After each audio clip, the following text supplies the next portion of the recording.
order for the May 11th of 2021 Wenatchee School Board meeting and ask that she would stand and join in the Pledge of Allegiance. I pledge allegiance to the flag of the United States of America and to the republic for which it stands, one nation, under God, indivisible, with liberty and justice for all. Wenatchee School Board meeting and ask that she will stand and this is echo.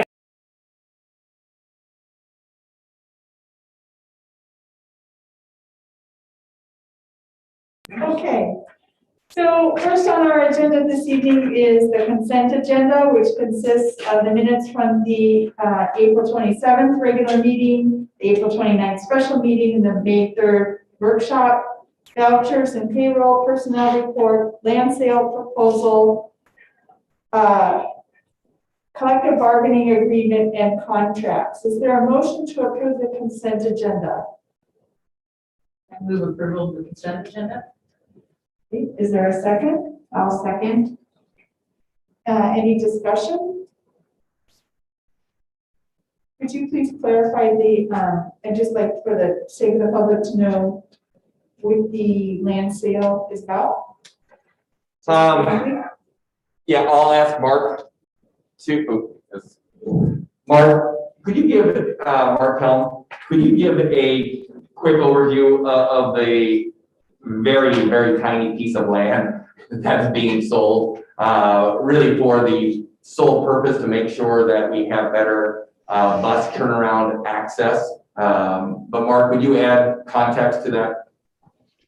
Sure. I'm unable to share my screen. The system's not letting me, but basically the city wants to create a roundabout at that intersection. And so in order to make it passable for our buses, they needed to purchase that little corner section so our buses had the right turnaround radius to make it safe for our drivers. So we put together that contract, and that's basically it.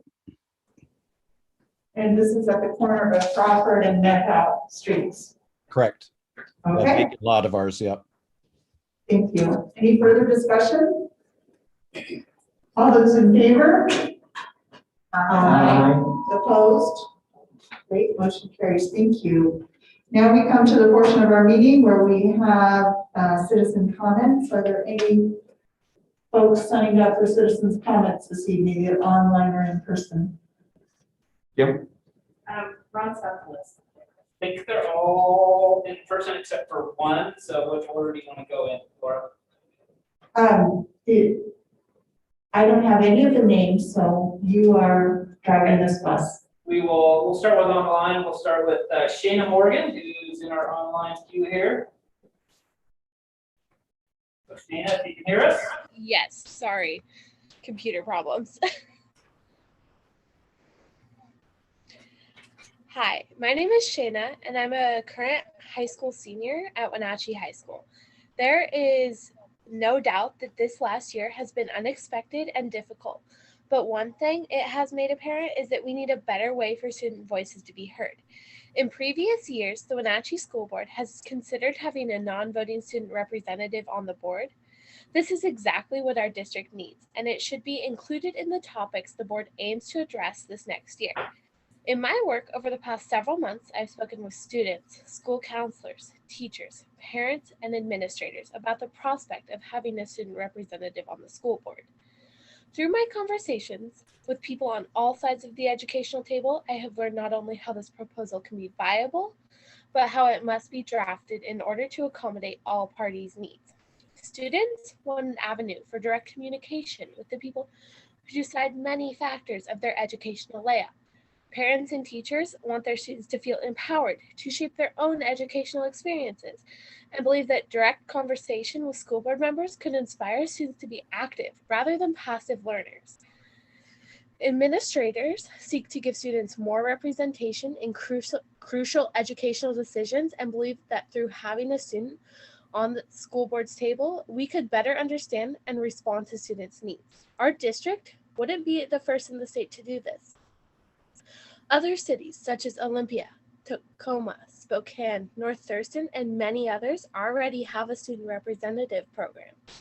Lastly, I spoke about this idea to the broader student body. In response to learning about it, one of my peers started a petition in order to gain an understanding of how many people supported more student representation across all sections of the student body. We received 69 signatures on that petition, which was created within the last month. And the number is climbing by the day. Students in our district not only deserve to be treated with the same respect you would give any other person, but deeply desire to be included in conversations about educational priorities that primarily concern them. I strongly suggest you include the consideration of a non-voting student representative on the board amongst your topics of discussion in the next year. Thank you. Thank you, Sheena. Next. Aaron? No, I just wanted to be able to say thank you. You're welcome. I'll say thanks. Okay, so not Aaron. Aaron is a no then, so as far as public comment, I don't see. We have one in person, he just came in. Okay. So he's, and we may have to translate. Well, that would be a fantastic idea, but our translator cannot find the link to the meeting, so I'm communicating with her. Perfect. I'm here. And I just want to apologize that we didn't have the stopwatch running for the last public commenter. Our comments for citizen comment are limited to 3 minutes. And Kim is typically the timekeeper for that. And as soon as we have our translator ready, I believe our next speaker's commenter is Spanish speaking, although I'm not sure where he went. He's back here, but I don't think we have our translator able to connect. Okay, so let's just, if we could, move to our next item on the agenda. Give you time to line that up, and then we'll come back to our public comment. Can we ask if he needs a translator? He doesn't. Our translator is here asking to be let into the meeting, she said. Oh. Thank you. She's in the chat, she said that. Hola.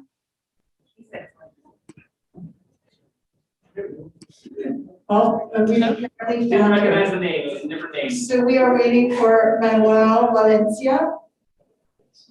Oh, I'm sorry, I didn't see you back there. Please come forward. So how would you like to facilitate this, translator? Second to get her on here. Yeah. Hello, yes, I mean, I'm available. There we go. Estoy Okay. aquí, como quiera. I Great, just you need to can hear us press on okay now? Spanish. You can Yes, hear us I'm- okay now? Great. Yes. Okay, so would you please give Manuel the instructions for how to best facilitate this translation?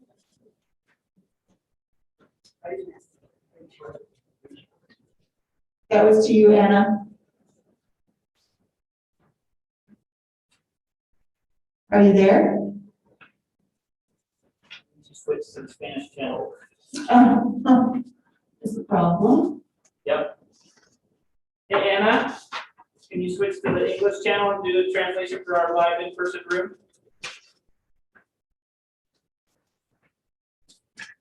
In the future, maybe we need 2 translators.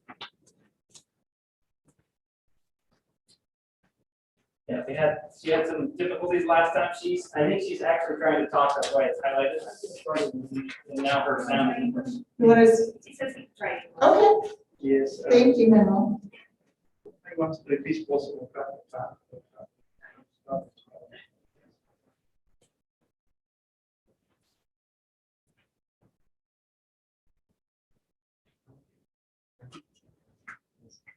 Hi, hello, my name is Manuel Valencia. I have 4 children. 2 are in the Wenatchee schools. Also, I am the president for United Neighborhood Association of South Wenatchee, and I'm back to say thank you for the new person bilingual is already in the board, and we are happy. So, and I want to say thank you to Mr. Socorro and other person, I don't remember the name, but we want to make the motivation to someone actually and whole body to apply, the legal. So, and I still looking for leaders, good leaders, bilingual to help in the district when the board in school. And also, I think the paper, you can see our priorities in our organization. And I understand about this pandemic situation, but thank you for continuous to help our students and pretty soon I want to, if it's possible, finish this pandemic to continue normal. This is, we like it. So let me try in Spanish. So, hola, mi nombre es Manuel Valencia y estoy aquí para dar las gracias del anuncio anterior que se dio para que pudieran aplicar personas bilingües en nuestro distrito de la escuela de Wenatchee. La verdad estoy muy contento por la respuesta que hemos obtenido y sigo motivando a las personas que gusten y deciden aplicar. Parece ser que todavía hay posiciones abiertas. También tengo un compromiso en el sur de Wenatchee. Al momento soy el presidente de United Neighborhood Association en el sur de Wenatchee. Al momento, por esta situación de la pandemia, no nos hemos podido reunir, ¿verdad? Pero estamos en conexiones con nuestra comunidad. Estoy muy contento con el distrito, el board, todo el distrito escolar, y gracias por todo el apoyo que nos han brindado a nuestro valle de Wenatchee. Y que les los motivo a que sigamos adelante y no nos rendamos, ¿verdad? Somos fuertes y vamos a salir adelante. Echémosles ganas y siempre digamos sí a la vida. Y pues muchas gracias por todo su apoyo. Gracias. Thank you. Gracias. I think that's it for public Good. comment. Manuel, I appreciate your bravery in coming forward. It's difficult, I know, to speak to a bilingual group of people, and you did a beautiful job. So thank you very much. I still learn. Yeah. Yes, I'm sorry. No, it's okay. Wonderful. Thank you. Thank you. Okay, so next on the agenda, we have special presentations, and we have our National Board Certified Teachers Recognition. Yeah, first off, I just want to let everybody know, this is our first board meeting with multiple people, multiple situations going on. So hopefully a lot of grace is given as we continue to work through this hybrid board meeting scenario. So thank you for that. I'm going to hand this off to Kelly Lopez and then Mark Woolsey. But I would just first want to say, just so grateful for our educators who are willing to put themselves out there for this national board certified. I know Mark will explain it in detail, but this is not easy. It is not an easy process to go through, and I just have such admiration for each of our educators who really commit themselves to their profession, to continuing to grow and get better for the betterment of our students and their colleagues throughout our school district and quite honestly throughout the region. So with that, Kelly, I'll hand it over to you. Yeah, I apologize. I am not able to turn my camera on. So I just want to acknowledge that board certified teachers are a huge benefit to our students and the learning community. Board certification allows teachers to hone their practice, showcase their talents in the classroom, and demonstrate their dedication to their students and profession. The process to become a board certified teacher takes anywhere from 300 to 400 hours to complete and up to 4 years, which is clearly a huge commitment made by our teachers. I just want to honor and showcase our 8 newly certified teachers.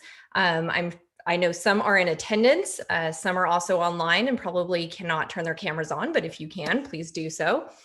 We have Rhonda Brender from Orchard Middle School, Sarah Lefebvre from Sunny Slope Elementary, Erin McKenzie from Washington Elementary, Kara Melton from Wenatchee High School, Sharon Osborne from Lincoln Elementary, Kelly Otley from Pioneer Middle School, Kim Rumley Wells from Lewis and Clark Elementary, and Kelly Sims from Wenatchee High School. I just want to thank you guys all for your commitment to your profession and on a job well done. Congratulations.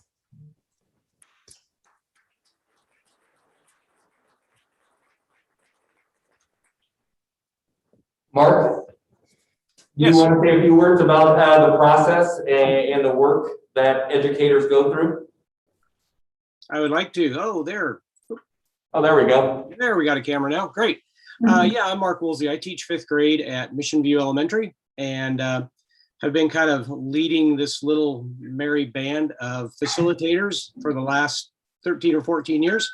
To do this, to get national board certification is similar to becoming a professional engineer or a certified public accountant. You really have to step up and prove yourself to do this to some very strict standards. Most of us have standards that run about 75 pages long that we need to meet. There's 4 areas that they have to do in this 350 to 400 hours that Kelly said. One of them is showing your content knowledge through an assessment center. It's a 3-hour test and it's worth 40% of the score. And the other big piece is worth 30%, and that's video of your teaching practice in your learning environment.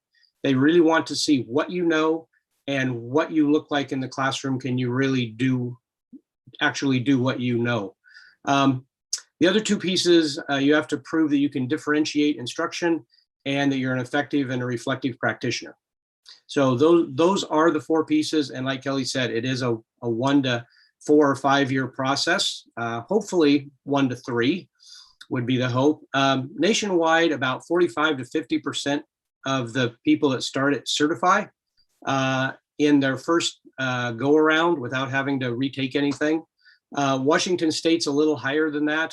We have good support through WEA, through OSPI, and through the Center for Strengthening the Teaching Profession.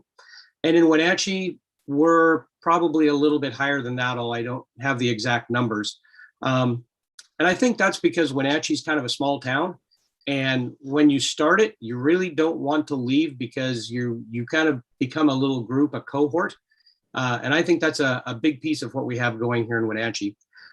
Just a quick history, and then I'll let you get on with your meeting.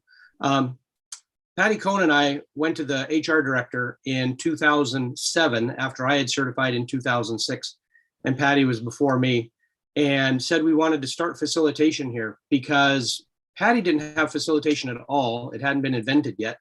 And I had to go to University of Washington for it once a month. And we took facilitator training in 2007, and we started this in 2008. And right now, I'd like to recognize the group that we have. There's myself, there's Patty Cohn, Allison Hurt from Lincoln, Sandy Schmidt from Lincoln, Sally Nipfer from Pioneer, and Desley Valeri from Sunny Slope. We all facilitate different pieces of this and are helping out people here in Wenatchee. I think we've probably had 120. Kelly, you might know a little better. I know it's over 100 go through our program here. So anyway, thank you for your time. Thank you, Mark. Appreciate that history and acknowledge all the teachers who have become nationally board certified. We congratulate you on your hard work and thank you for all the skills that you're bringing to our district. And what are we doing? We're gonna do a quick picture. So get those on the screen. So in person, folks, I know that's a little weird. Perfect. Yeah, actually. There you go. There. Maybe I'll have to stand to the right. Okay. Here. Well, there's nobody at the bottom. So Yeah. Yeah. Yep. And actually, I'm sorry.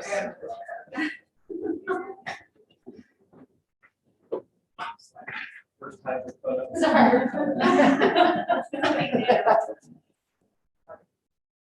We're gonna get double screen action. Okay, we gotta smile. Okay. Yeah. You're smiling and you're doesn't ask with your eyes. Okay, perfect. Congratulations, guys. Thank you so much. My public comment right now real quick. Yeah. Yes, what I want to say. Thank you so much. This this group here, I mean, I know we get classified as teachers very often. This is a group of school counselors.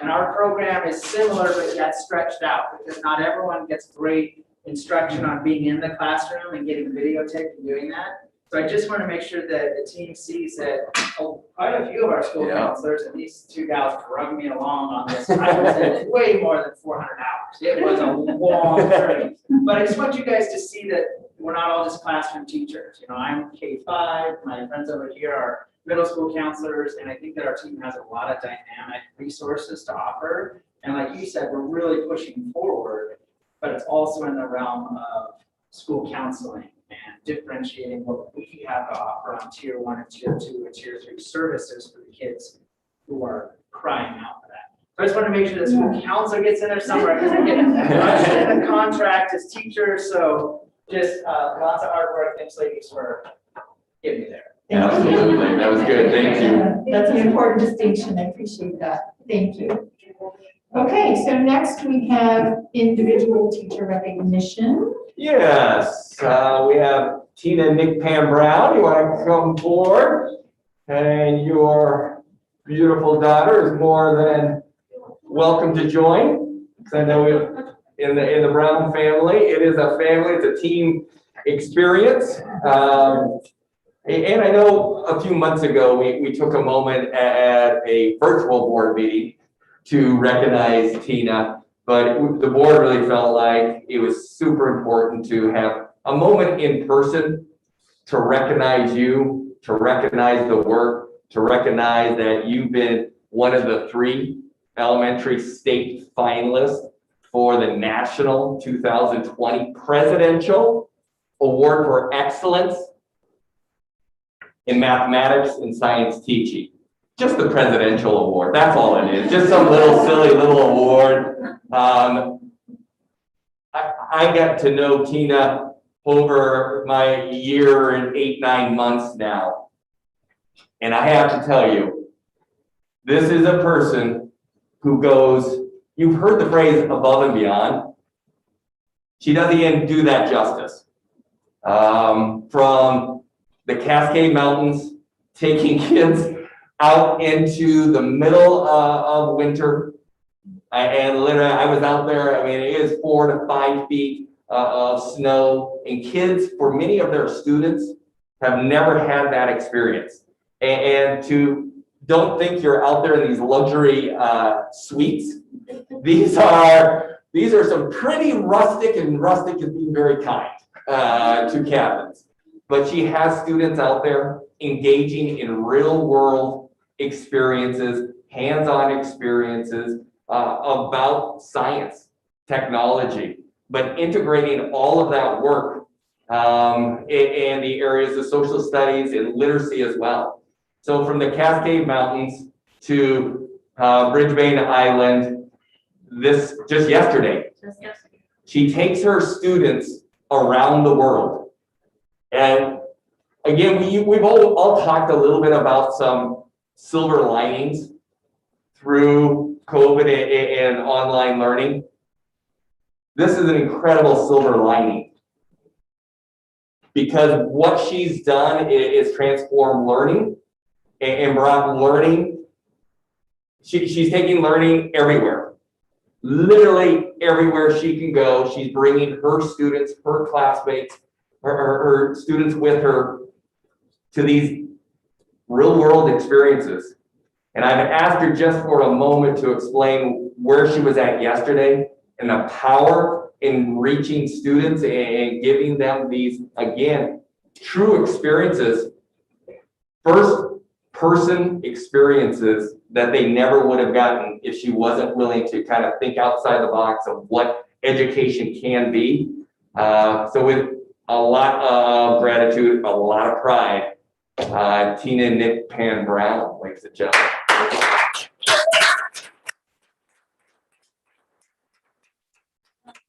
To give credit where credit is due, I'd like to thank Jennifer Devereaux, as I am a teacher at WIA this year. She listened to my craziness and said, yeah, go for it, and has encouraged me since December. to go about this crazy new vision I had.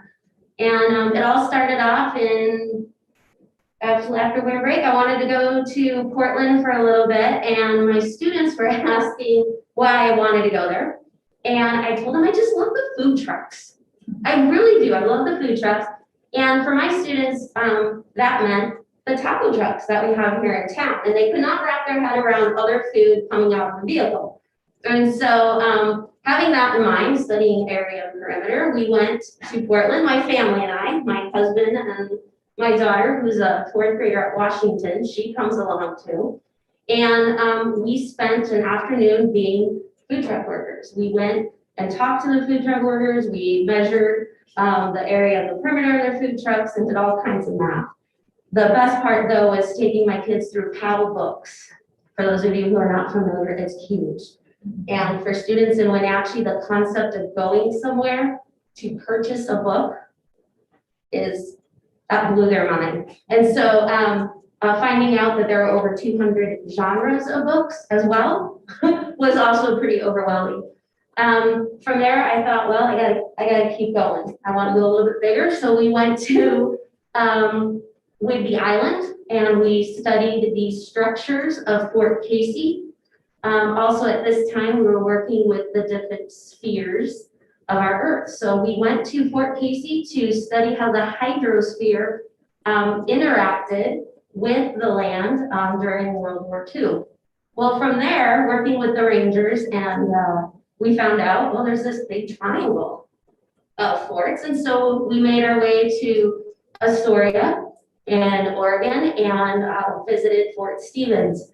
And every time I go to these places, I ask volunteers, I ask the park rangers, and they're all more than willing to say yes, including every locked door. I'm a big fan of getting behind the locked doors. And my kids, they know that. But in turn, they have earned their junior ranger badges for both Washington State Parks, Oregon State Parks. And so I said, well, I gotta go bigger, right? So I actually took my family to New Orleans, where there is the National World War II Museum, where I have been for about 3 years ago for training and spent 3 days teaching directly from the World War II Museum, where I worked with the STEM educator there. And we did all things STEM. We talked about components of the blood, how new materials had to be created, what it was like for those on the home front, and how that affected the materials that needed to be used, and how did you come up with those new materials, and how does a boat float, and how does an airplane fly, but physically being in that space. It was there that my students saw an exhibit as we were walking through the museum about the Japanese American internment camps. And I, unaware, did not realize here in our state, we had the first group of Japanese Americans who were taken from their homes.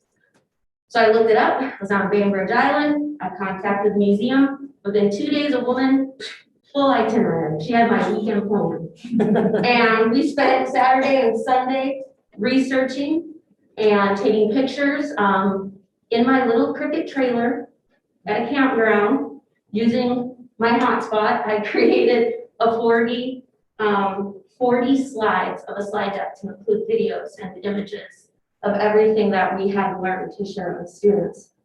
And yesterday, I had the privilege of introducing 60 students to Miss Lily, who is 88 years old.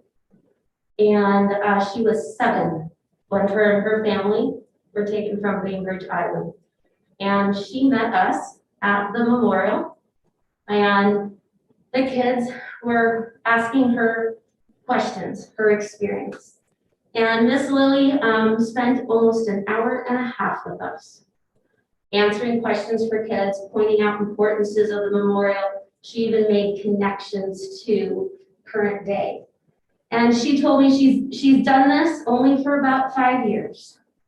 And she always gets angry when she's talking to kids about it, because it brings up feelings not only of the past and how shameful she felt as a child to not know the impact but it also constantly reminds her that in some ways, it hasn't changed. Our world is still full of hate.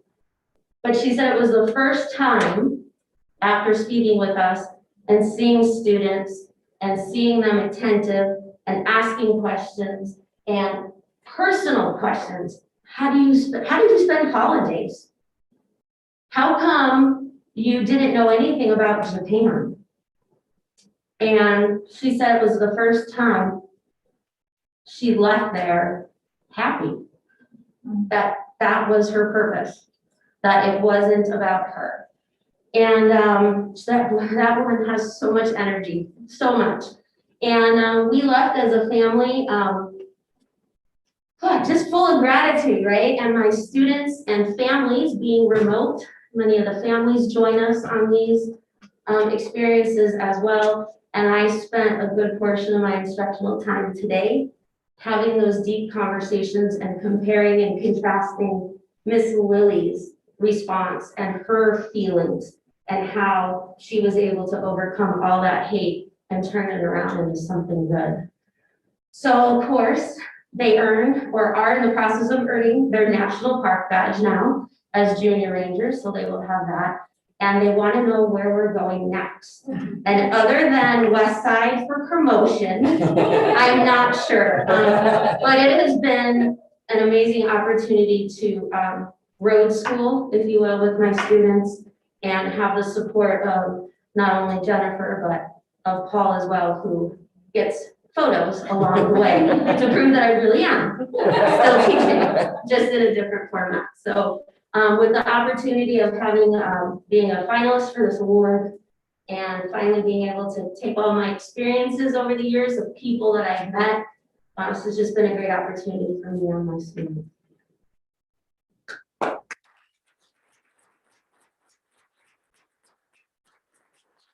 You know, you are an absolutely exceptional human being and a teacher, and I'm so proud of you for getting the recognition that you very richly deserve. And you deserve a bigger platform because you have so much to teach the world, I think, and we are blessed and grateful to have you in our district.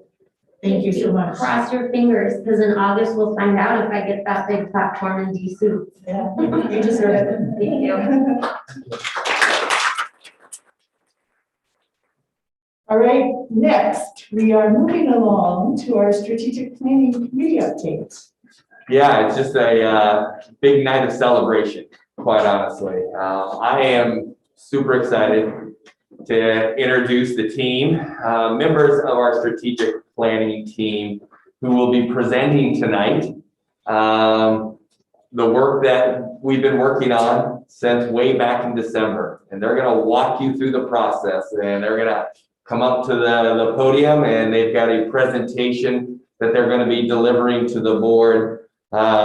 Lizbeth Rivera Estrada, Sheena Zackerly, Denali Rojas Estrada, and Aria Romelli Wells. Come on up and let's take the podium. You got to look a little more excited now. There we go, Aria. I appreciate it. We have presentation. Start it up. Yep. Okay. Sheena, are you taking lead first? No. Who? No. Yeah. All right, it's yours, team. Hi, everybody. My name is Aria Romelli, and usually I'm here as the ASB report for Westside, but today we have something a little bit bigger. So we have been working for several months now on our strategic plan for the district. We have a committee that has been put together, that we've all been working together to kind of find a good future for our district. And if we can go, we have a little overview of what we'll be touching on tonight. And so first of all, we want to introduce our team, who we are. and what we've been doing with our time. So here are the names of all of the people that we have working on this committee, coming together every other Thursday and meeting and debating and just collaborating on something really great. And I'll have Denali kind of introduce some people. Hello, thank you for being here. My name is Denali Rojas and I am a senior at the Wenatchee High School. So just as Aria was saying, our committee is very diverse, as you can see. We have parents, community members, district staff, and staff from different schools. We have 4 students. So I'm going to say some of what Aria said in Spanish. So, mi nombre es Denali Rojas y yo soy una estudiante de la preparatoria de Wenatchee y desde hace como 5 meses hemos estado trabajando en un comité para ver una nueva visión y promesa para el distrito y sus estudiantes.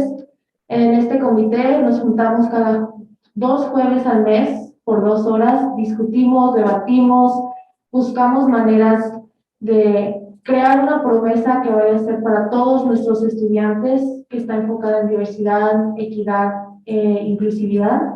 Y aquí podemos ver ciertos miembros de la comunidad que están, nuestros padres, administradores y personal del distrito y estudiantes.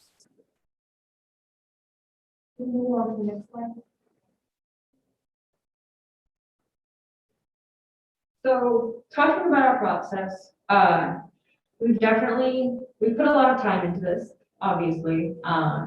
Been working on this for multiple months and not quite an end in sight yet, is it? And again, as Denali said, we're a diverse group. We have people from Steve, who's our oldest, I believe, to one of us students is the youngest. And we have different people who just bring so many new perspectives and visions to this table, and everyone is coming from something that they feel strongly about, and they're putting this effort and this kind of just like oomph into what we're talking about. People are really passionate about one thing or another, and you can tell when we're in these meetings that these are very strong personal things. And later on in this presentation, we will demonstrate how some of these things are so personal to many of the people on this committee. And so we're just looking for a way to bring everyone's voice to the table, to kind of provide that space to have everyone involved and listen to the voices that are speaking, not just a select few. I want to kind of shine light on the importance of our team because we are so differently in our cultures, in our backgrounds, and coming together to be concise and specific and for everyone to have a certain level of comprehension is very, very hard because we all come with different agendas, different vocabulary, different backgrounds. And when you have to get together to form a promise that's equitable and diverse and inclusive for everyone, you're gonna have some debate going on. So I just want to appreciate the team that gets together to want to do this, to shine light on what's going on in the district and to want to actively do something to fix it. Creo que es muy importante darle reconocer el equipo porque somos tan diferentes culturalmente, de donde venimos es tan diferente, entonces creo que es muy importante saber llegar a cierto nivel de comprensión y entre todos, entre un equipo, es muy difícil buscar un nivel de comprensión donde todos estemos de acuerdo porque somos tan diferentes, pero creo que por eso es tan importante apreciar nuestro equipo.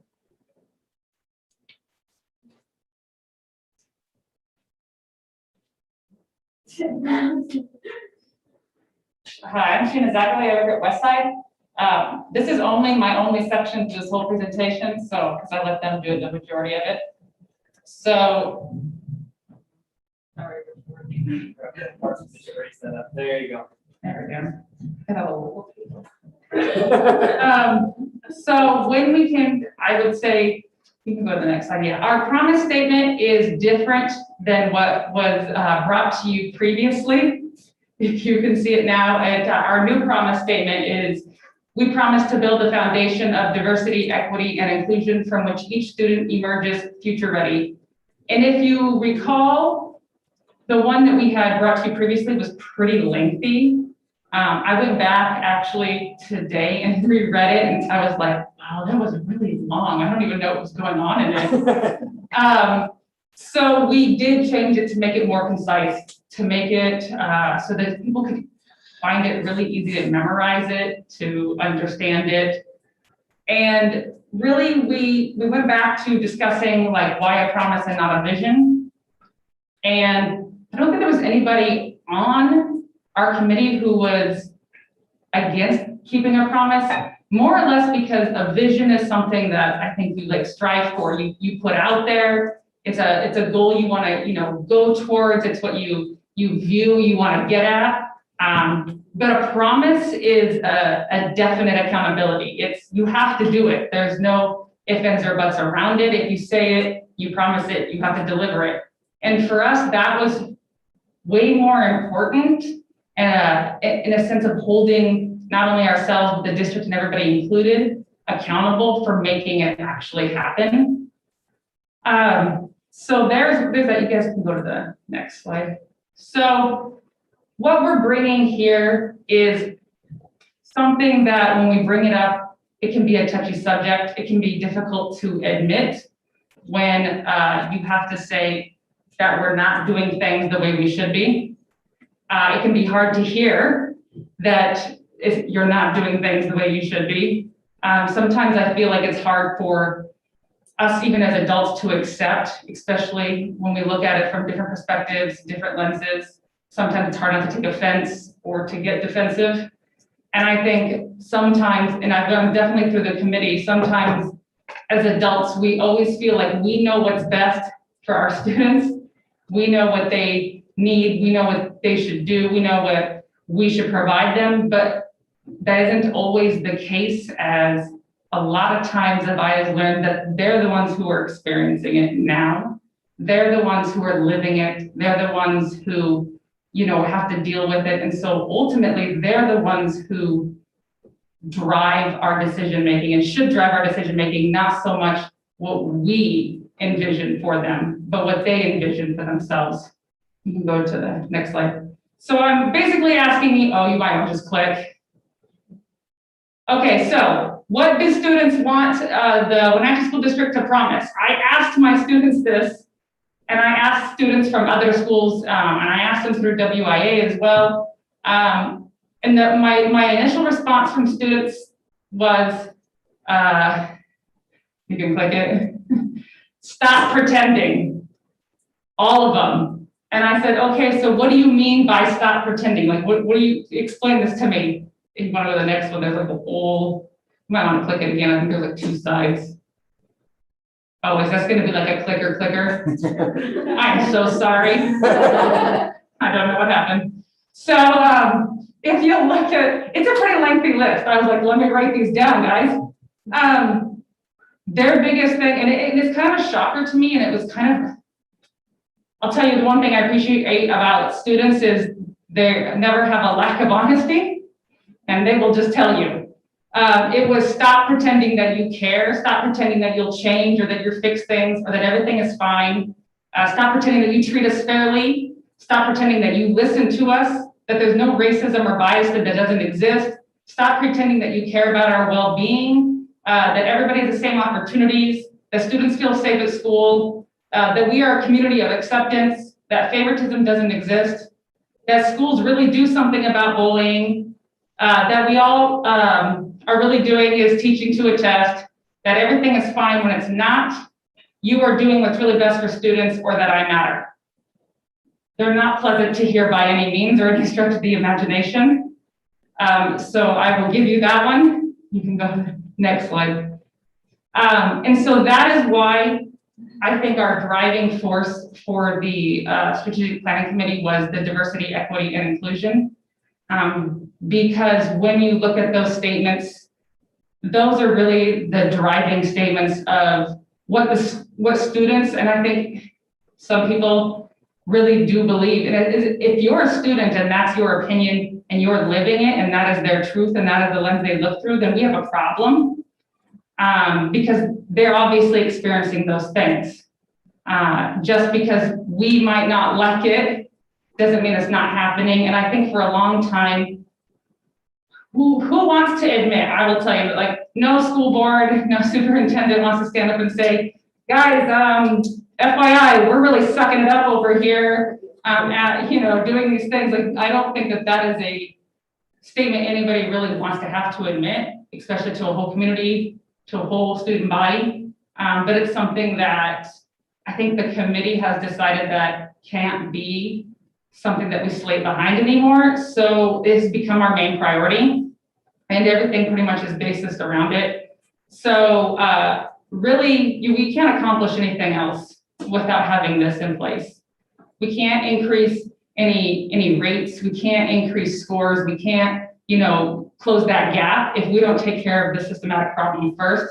And let's face it, when the education system was built, centuries ago, it wasn't built for an equitable system, and we're still functioning on the same system. So therefore it still can't be equitable no matter how many times we try to add things in. It isn't going to work until we tear it down first.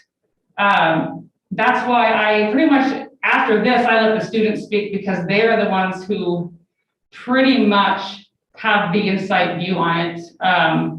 It's something that we've decided must be taught in early learning. It must be taught between K-12. We had a debate about the words themselves. And I think it was Ricardo who made a great point about stating that we should be teaching these words starting in kindergarten. These students should know what these words are. Lots of students experience them and know what they are. And then it was really funny, I added the indifference in because today we were doing we're doing interviews for an English position. And part of my job in that is I have student groups, and then after they do the interview, I bring the students in and they teach like a lesson to the students. And then the students give them a tour and they come back to me, and they were teaching them a lesson out of a memoir called Night by, I believe it's like Eli, yeah, you got it. Hey, that. Anyways, they were talking about one of the teachers was giving their presentation, their lesson, and they were talking about a quote that he said. And I was like, that is so true. And they were talking about the quote has to do with that it's not hate that, like, let me find that. I have it right here on my phone anyways. I don't want to miss it wrong. It says that the opposite of love is not hate, it's indifference. The opposite, he had a talk with Oprah where he talks about how, like, it's not hate. Hate is evil, but what breeds the evil, what makes that strong, that power, is indifference, which is not taking one side or the other. And I feel like I don't want to continue to be a school that's just indifferent, that just keeps kind of riding the midline, but we're not going to like jump to one side or the other. And so I think for us as a committee, for me personally, Dr. Paul Gordon can probably tell you I fight a lot with them, and mostly, I'm not quiet about it, because I feel like it's very, very personal to me that we need to finally just make the jump and just say, like, look, it's not going well.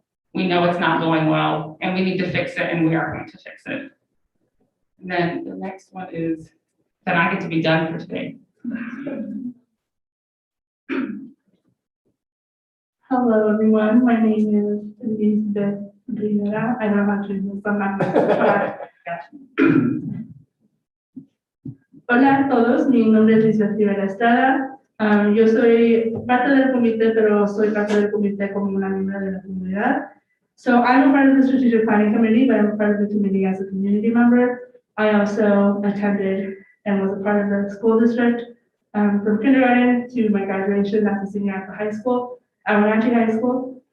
So I entered and signed up to be a part of the committee because of my experience and like just really knowing that there are other students who are experiencing similar things as myself and who will continue to unless we really, as community members, come together and try to make a change.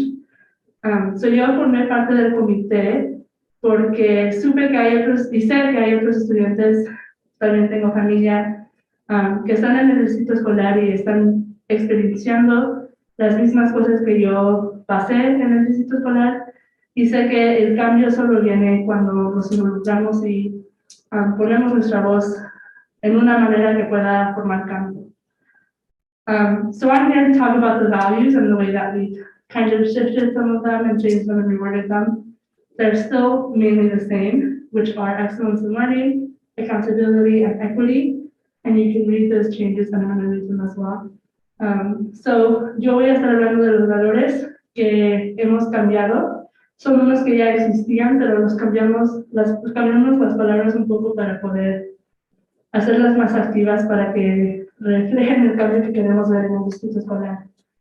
So the first one, excellence in learning, building the knowledge, understanding, and skills of all to achieve at the highest levels.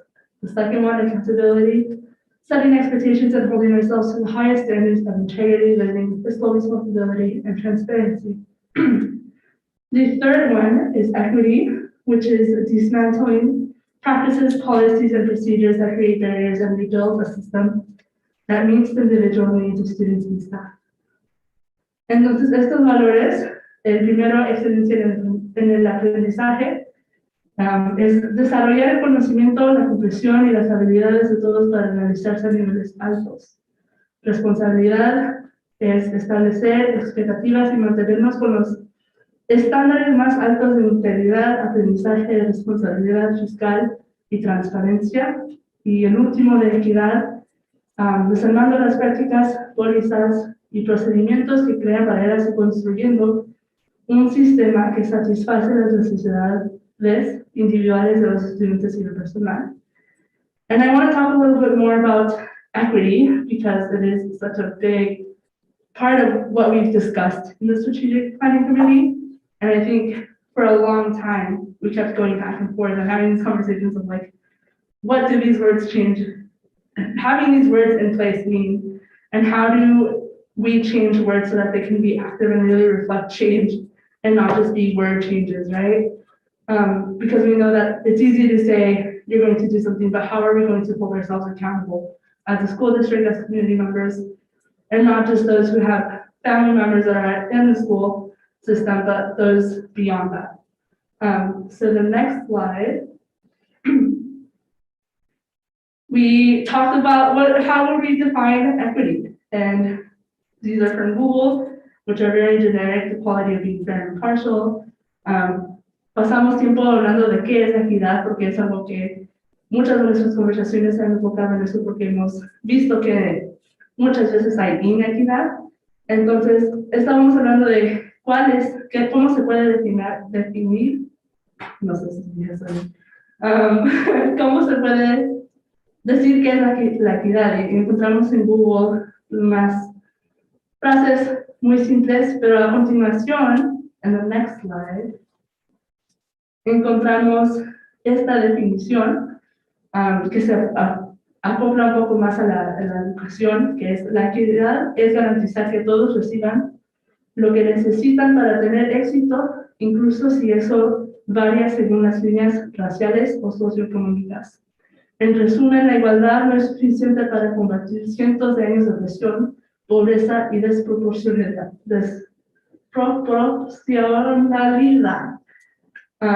Si bien el mundo en el que vivimos distribuye el talento por igual, no distribuye por igual las oportunidades.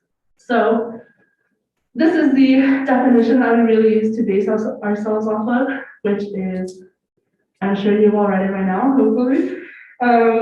Really basing ourselves on the fact that equity does not just mean it's always fair and not equating equity to equality. Looking at the individual students and the ways in which our systems have failed some and don't provide opportunities to everyone at the same rate. Next slide. So we wanted to, I'm sure you all know this data, but we wanted to bring it forward because it really drives home what we have been talking about in the strategic planning committee. I think each person who is a part of the committee has someone who is a part of the school district, and they're the person that we're here advocating for. A continuación tenemos unas gráficas que hemos acoplado para poder presentar de lo que estamos hablando cuando hablamos de la equidad y la necesidad para tener equidad en el distrito escolar. So, next slide. This is the student demographic, as you all know. We are a majority serving Hispanic/Latino school district with 53% of students being Latinos. Entonces, esta es la demografía estudiantil, donde, como muchos ya saben, la mayoría de los estudiantes son hispanos o latinos, y ese porcentaje es de 53%. A continuación, next, we have the teacher demographics, entonces la demografía de los maestros.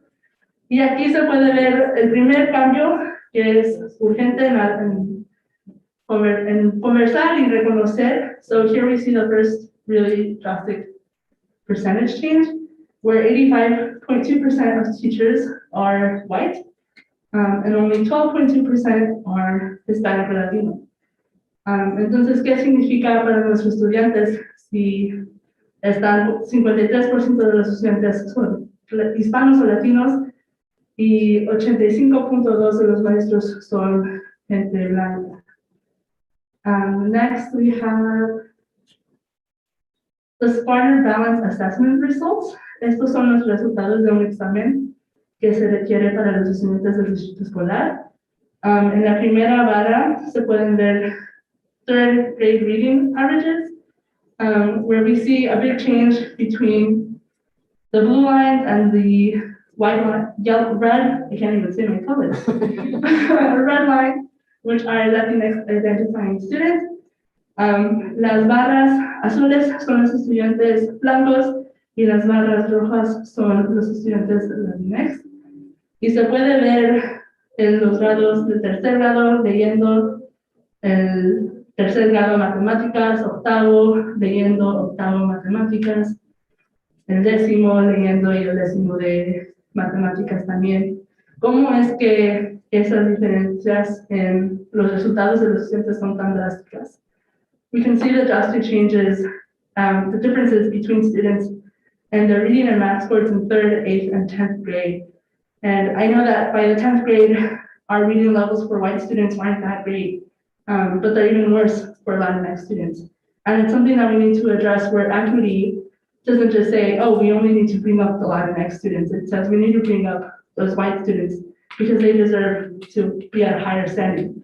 And all of this is something that we need to address, right? Like, I think oftentimes we think that we're only talking about bringing up the percentage for Latinx students because they're a lower percentage. But it's not about that. It's also about bringing up white students because they need higher reading scores and they deserve to have that accomplishment. Next, we have so this is the gifted and talented percentage, and I believe this is like looking at the school district as a whole, where 78.5% of white students have been identified as gifted and talented, which what is gifted and talented, and only 15.3% have been recognized, of Latinos, Hispanics, have been recognized as gifted and talented students. En este gráfico se puede ver lo que es notado en el distrito escolar como estudiantes que son dotados o talentosos, que excelan en sus cursos. Y el distrito escolar ha definido que 78.5% de los estudiantes blancos son dotados y talentosos, y solo 15.3% de los estudiantes hispanos son talentosos. Entonces, ¿qué significa ser dotado y talentoso? ¿Y por qué es que tan pocos estudiantes hispanos o latinos tocan estos problemas? También quiero reconocer que Esto está viendo mucho a los estudiantes que están en las primarias, entonces del kindergarten hasta el quinto grado, y estos programas son como los que dicen enrichment, no sé cómo se dice en español, pero programas que son como Math School, del arte, etc. So I also know that a lot of these like gifted and talented courses are for the K to 5th grade students. And these are kind of like the Math School, like the art enrichment, all those other extracurriculars kind of. But I wanted to address that because it comes into play if children at this age are being told that they're more talented at a different rate. So next slide. This is now talking about high school students who are taking calculus. 72% of white students, or of those who are taking calculus, 72% are white, and 17.1% are Hispanic, with other percentages included in there. So ahora este curso es el cálculo, que es un curso que se da en la preparatoria, y de todos los estudiantes que están tomando este curso, 72% son blancos y 17.1% son hispanos. On the next slide, we have graduation rates. So esto es la proporción de graduación cuando se están graduando los estudiantes. Y se puede ver estudiantes, las primeras dos varas se tratan de estudiantes que hablan inglés, o que aprendieron inglés o que no son nativos en hablar inglés. Estudiantes sin hogar o con hogar, estudiantes de bajos ingresos, estudiantes migrantes, estudiantes con disabilidades. Pero lo que me quiero enfocar es la próxima gráfica. So this graphic obviously demonstrates our graduation rates, and the different labels that we have for some students in particular. But I really want to focus on the next slide, which shows our dropout rates. And again, we can really see those drastic changes where the yellow bars are students who are of Latinx, who identify as English language learners, so people that have to learn English in the school system. Students are homeless, students who are low income, students who are migrant students, or students with disabilities. And we see that the school district has a really large dropout rate among those, especially who are English language learners and homeless. Aquí se puede ver que las primeras dos varas, esto demuestra los estudiantes que han abandonado sus estudios del distrito escolar. Y las primeras dos varas, la primera es de estudiantes que aprendieron el inglés, el idioma inglés, como su segundo lenguaje o otro lenguaje. Y la segunda vara, donde se le da el cambio drástico, es de estudiantes sin hogar. Entonces, es algo que conocemos.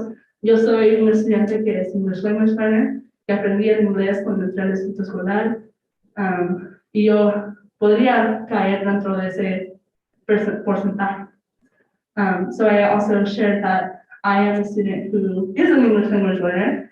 I'm a migrant student, I'm low income, and I fit under many of these statistics, and it's a reality that many of my peers and those around my neighborhood also identify with. So on the next slide,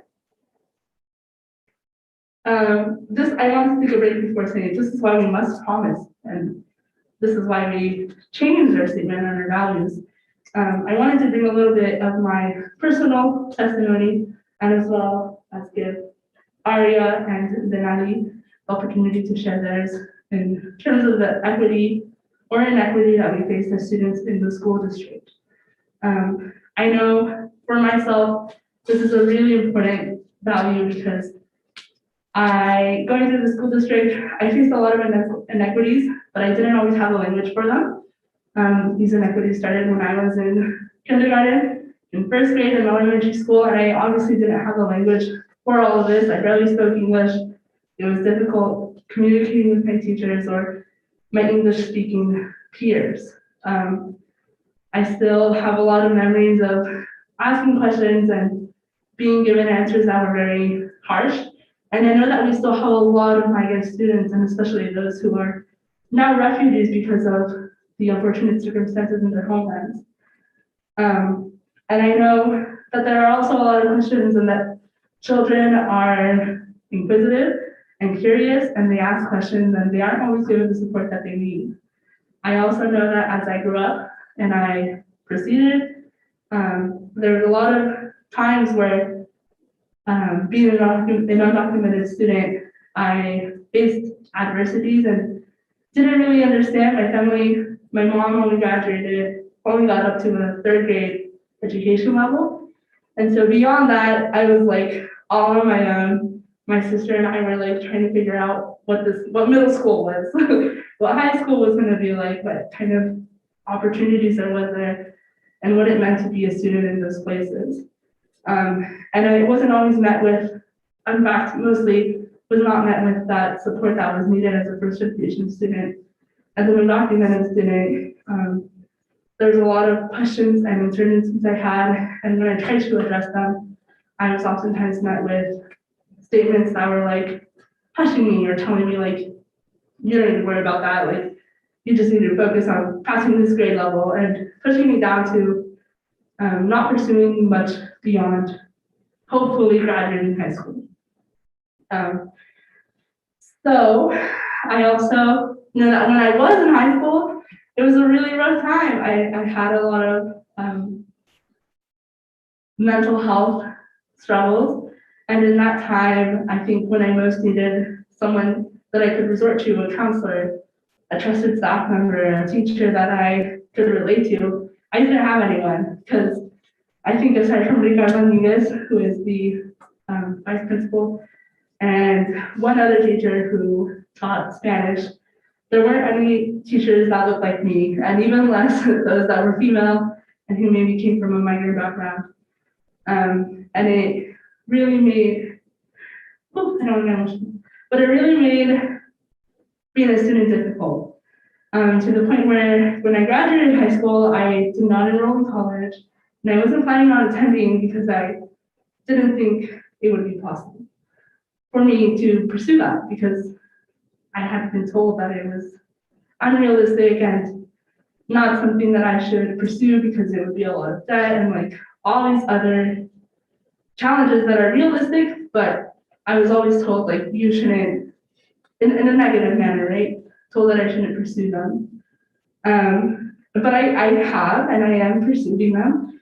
And it's been through the support of people that I've met afterwards, like those teachers that I've been able to connect with outside of the school system, without those social norms that have really created like disparities and like self-segregation within the students, and staff members, that I've been able to find a community that really supports me and encourages me to pursue more. This is all to say that I think our school district has a long way to go, and it's been an amazing journey to be able to learn and grow from them. And I've learned so much, and I definitely appreciate my time at the school district, but I know that we can do so much better to serve our students adequately. And it's not just those students who are like me, it is other students who maybe their parents have PhDs, but they still have really low like reading scores, or other circumstances of the sort where they can feel like they belong and not feel like one difference within them should be hidden or minimized, and that they can show up in any building in the school district and feel fully accepted and welcomed. So thank you for listening to me ramble. I wanted to pass it to Arya or Denali as they wish. So I am here in front of all of you and in front of all of you out there as a student who comes from a very different background than Elizabeth. My parents both have postgraduate degrees. I was raised, I was born here in Wenatchee, but I still see every day the effects of these disparities between our communities. I actually spent 7 years living in Nicaragua, and I came back here, and during that time, my perspective was broadened, and I came back here to see that the same issues that I saw when I left, the same issues that I saw down there were still plaguing our district. So we have, and I came from a place where there's a lot of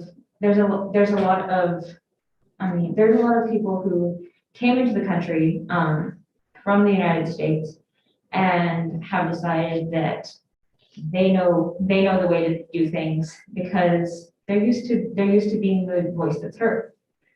And thus I grew up looking at people that looked like me and thinking that this is the voice that should be heard. But I realized that throughout my education and throughout my time living both internationally and here in Wenatchee, that the more voices that we bring in, the more we can actually make progress. And I've had difficulties in school. I test well, but I'm not necessarily the best student with deadlines. But I'm able to continue my studies in part because I had that support that Elizabeth never had. And though I did face struggles, none of them were because of the color of my skin. None of them were because I had a background that people just kind of looked at and reduced me to a statistic of, oh, you're just gonna end up as something less than. And this equity piece in our statement is so important because we need every student to be supported in ways that only a small percentage of our current students are. And I'm coming from a place of privilege where I am able to talk about these things and recognize these things, but I have the luxury of not having to experience the other side of this every day. And as we talked about earlier, in bringing these words in from the kindergarten level, these kids even at that age, they're experiencing these things, and giving them the language that Lisbeth and Denali lacked as they were growing up can allow them to express themselves in ways that people who are going through the district now maybe never got a chance to. And I want to pass this off to Denali, who has this experience firsthand, because again, our voices aren't the only ones that matter here. In fact, they're the ones that matter less, because the perspective of firsthand experience of these things is really what we're supposed to be listening to here. I want to thank Aria and Elizabeth for sharing those stories, because it takes a lot of bravery and courage to get up to a podium and see people that don't look like you and might not have the same experiences as you to blatantly admit your experience. I attended Lewis and Clark, then Foothills, then the Wenatchee High School. And for me, it was walking into Lewis and Clark was so comforting because there were teachers that looked like me, that spoke the language that I did. But I know that a lot of elementary students didn't have that privilege and still don't have that privilege, where they're getting dropped off by their parents at a school where many students look like them, yet they don't have the same language. They don't have the same background. That makes you feel like you don't fit in. And as a little kid, that can be very frustrating psychologically because you don't understand why you feel that way. For me, it was a struggle of my brain actively filtering certain things out from my experiences and my background, because not everyone might be able to resonate with them. And when I started to actively notice that, wait, why am I blocking these things out? It kind of devalued my experience as a student through the district. So being able to recognize that my word had value as a student, as a Spanish speaker, as a Latina, it was like a catalyst for me wanting to join the committee. Because I always throw this phrase around, like, who would want to listen to a student? And then we have Dr. Gordon, Diana Hadlin, Sheena Zachary, all of these adults and community members that give voices to the student. It's very encouraging for us. And another thing was the struggle with my wording, because I'm a native Spanish speaker. So sometimes I might get an accent, I might not pronounce things a certain way. And so you have teachers kind of actively call you out on that, and kind of moves into microaggressions. I didn't know what microaggressions were. I just knew that when people were discriminating against me or my language or how I looked like didn't feel right. But I didn't know that they were microaggressions because I didn't have the education or the resources to point that out. So all I knew was that it felt wrong. I just didn't know what it was. And it wasn't until I actively started to do my research and talk to peers like Arlette Lopez that we started to notice, like, these things are not right. No student should have to feel unsafe because they don't know how to say a word in English or because they don't know how to express themselves in a certain language. So discrimination in classroom is a huge thing because as elementary students, you cannot have the psychological capabilities to understand why someone is treating you the way that they're treating you. In middle school, you kind of notice it a little bit more, like, why am I the only Latina woman in advanced classes? Or why do white teachers seek out to me but not the rest of my peers and my community members? And then finally in high school, you kind of feel a little bit more dehumanized because you finally begin to understand why that is, because these people don't have the resources to educate themselves on microaggressions, to educate themselves on your culture. Because how are we going to have a 53% Latino student body and not enough teachers and staff to represent those students?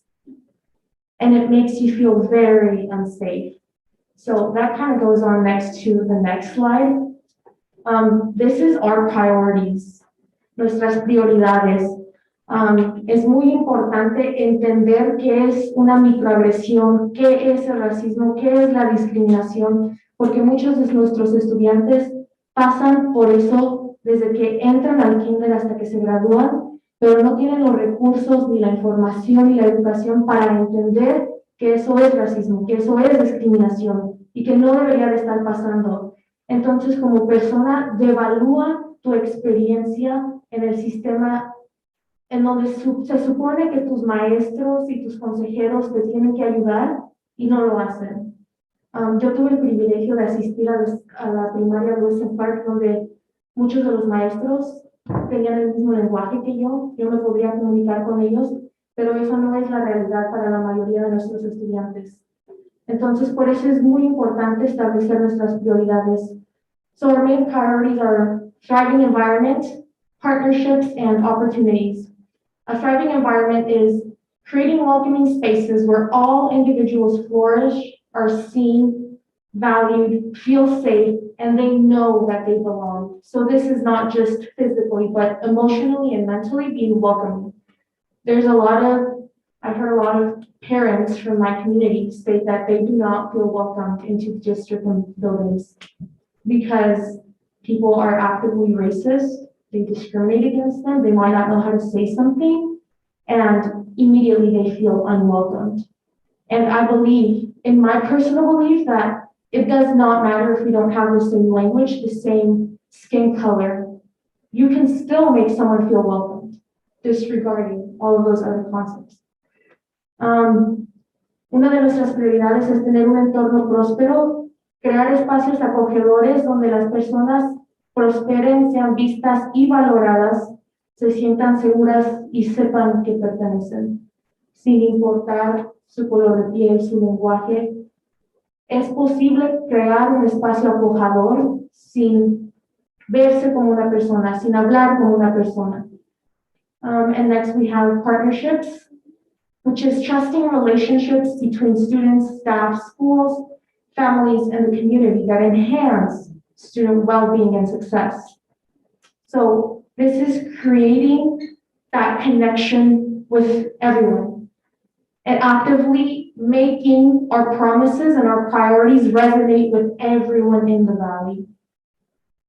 Segundo son nuestras asociaciones, que es relaciones de confianza entre los estudiantes, las familias, las escuelas y la comunidad que mejoran el bienestar y el éxito de los estudiantes. Es crear conexiones con todos en nuestro barrio, con todos en la comunidad, que resonan con todos, no nomás con un cierto grupo de personas. And finally, we have opportunities, that is equitable access to high quality academic, extracurricular, and real world experiences, which is having everyone, allowing everyone to join AP classes, to join math school. And for me, it's a two-way learning. It's not just our Anglo-Saxon or white community members learning how to deal with the Latinx culture. It's also the Latinx culture learning how to deal with the white and Anglo-Saxon culture. It's a two-way learning. Segundo son para finalizar nuestras oportunidades, que es tener acceso equitativo a experiencias académicas, extracurriculares y experiencias en la actualidad.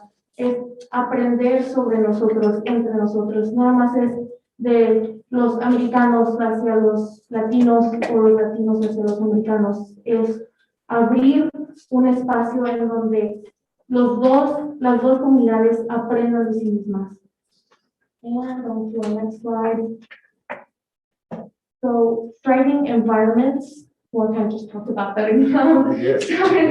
It's not just elementary, it's middle school. I know that in our committee, we had a big problem where in the beginning, we focused high school and high school. And because, it's a large group of students coming together from different elementaries, from different middle schools. So kind of learning to deconstruct that and say, wait, this doesn't begin at the high school level. It begins since kindergarten, since preschool. These problems do not arise by the time you get to freshman year. This has actively been happening since you entered the district. So, teníamos un gran problema al principio con el comité porque nos enfocamos mucho en los estudiantes de la preparatoria y debemos entender que la discriminación y todas nuestras experiencias con el distrito no empiezan cuando empezamos la prepa, empiezan desde que empezamos en el distrito, desde kinder, desde pre-kinder.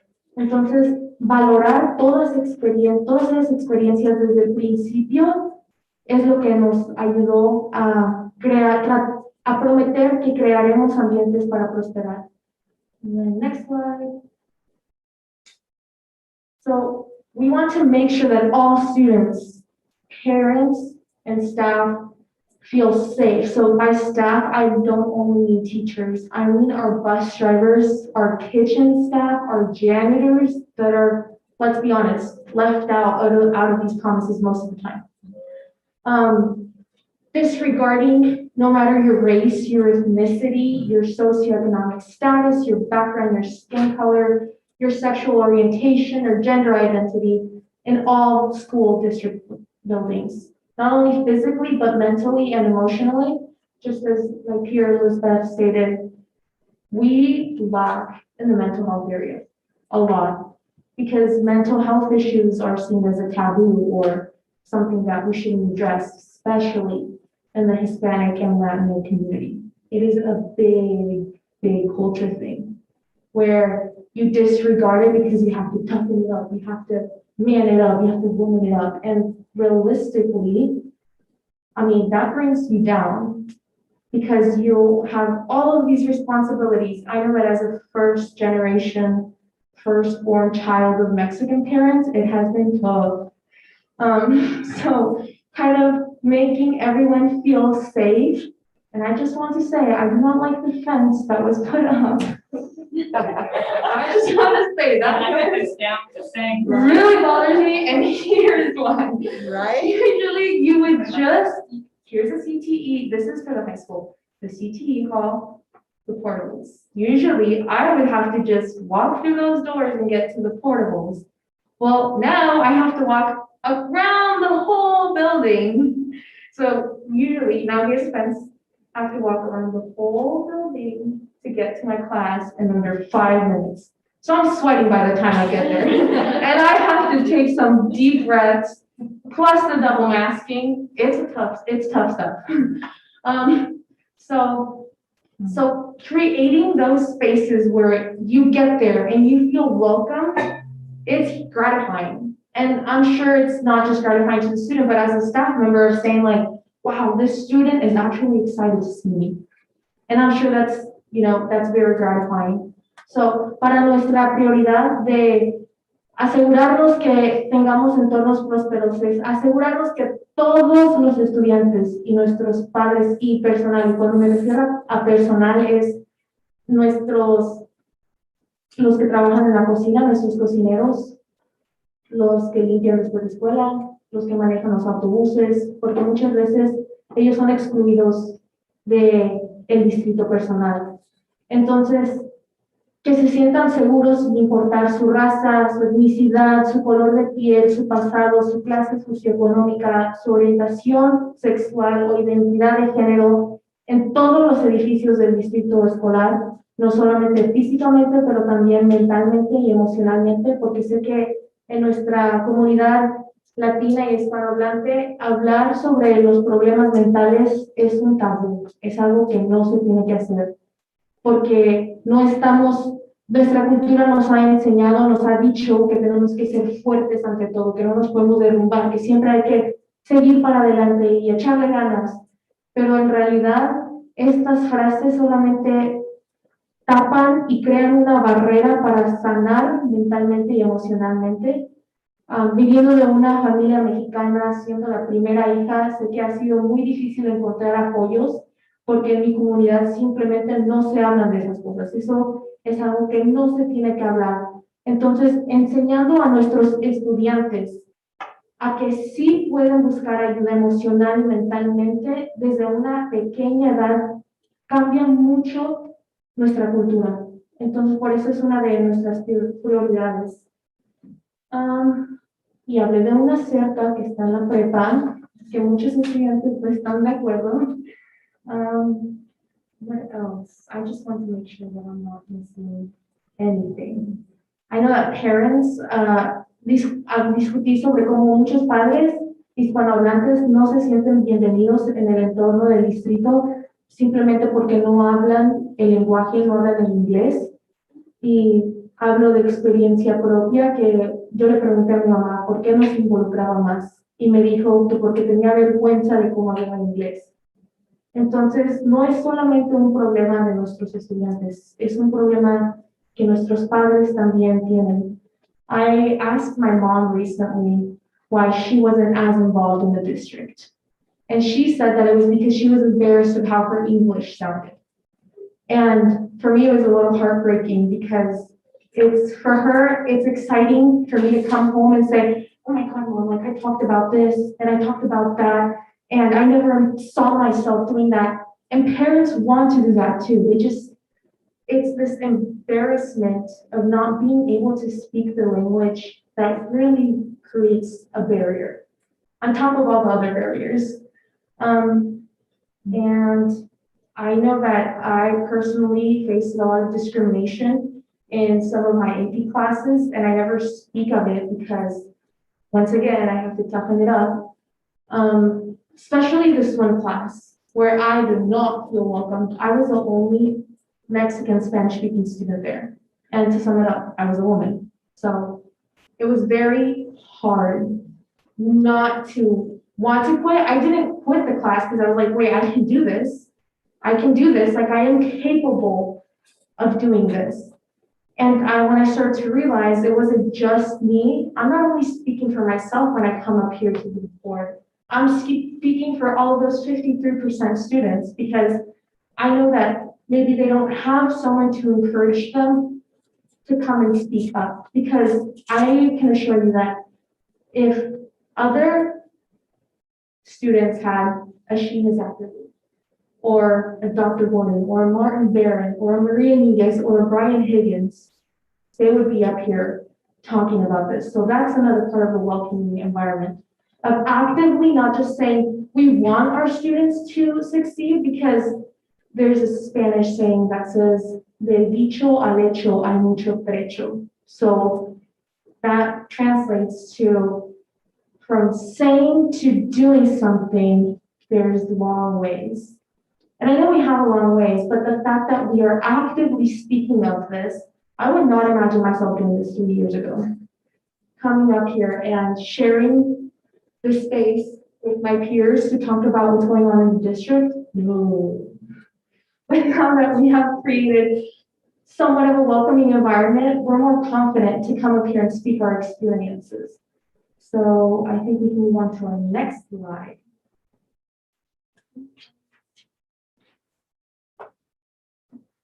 I just wanted to add that with partnerships, we're not just talking about within the school, but we're also talking about the community. And as Denari had shared, there is a lot of mental health struggles, and I know that you all have been doing a lot of work to provide mental health support or guidance to parents, to students, and I really appreciate it. But as we know, there's a lot of ways in which the school district doesn't have the capacity to always address these issues. And so even as Ms. Tina was doing, it's about in partnerships, really reaching out to the rest of the community and finding ways in which we can expose the students to other activities, to other resources, to other information, so that they can expand their horizons and understanding of themselves and also of the communities that they live within, and realize that there's more than just the school district or their school that they are going to on a regular basis. This is also reaching out to families and asking them and having them be involved in the process in a manner where, as Denali also said, they feel welcomed and are familiar and can really show up without barriers and without hesitation, so that they can advocate for themselves and their students and their families, so that they can be prosperous in their studies. So the next slide is Ms. Aria. And so our final piece that we're talking about here is the opportunities that we have for our students. And so we're saying we're having equitable access to high quality academic, extracurricular, and real world experience. And this isn't just in the classroom. This isn't just the sports games. This is all of the pieces that we put together, and all of the research opportunities, all of the robotics and drama. We want to extend these opportunities to everyone, not just a select few. And we see in lots of our participation that it is only the students who have the luxury of being able to stay for these after school activities. At Westside, almost all of our extracurriculars are done during the school day, done bell to bell, because so many of our students have other things that they do for the rest of the day. They're working, they're taking care of younger siblings. They're just simply unable to extend the school day for multiple more hours in order to pursue these opportunities. And this in turn hurts chances of moving on further. You get a lot of extracurriculars to look good on your resume. I know I've been applying to schools this year. And allowing and giving the opportunities for these students to participate in all that the district has to offer is only way that we can be equitable both inside and outside of our classrooms. And so that, I believe, brings us to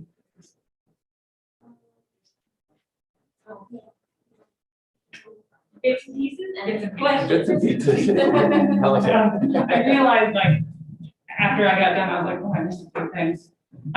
Number one, I wanted to go back and address the reason why we changed the equity statement that you guys have created.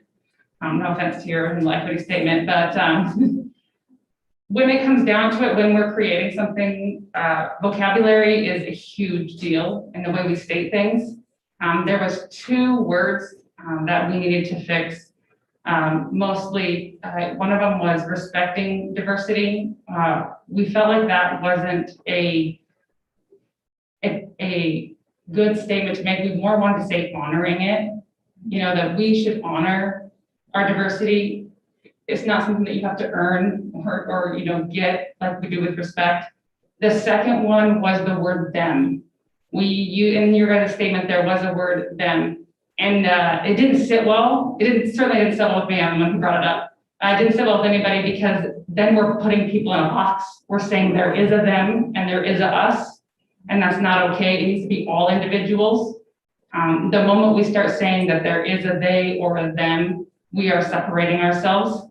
And so that is why we had to go back and we reevaluated the statement and changed it, in case you're wondering why.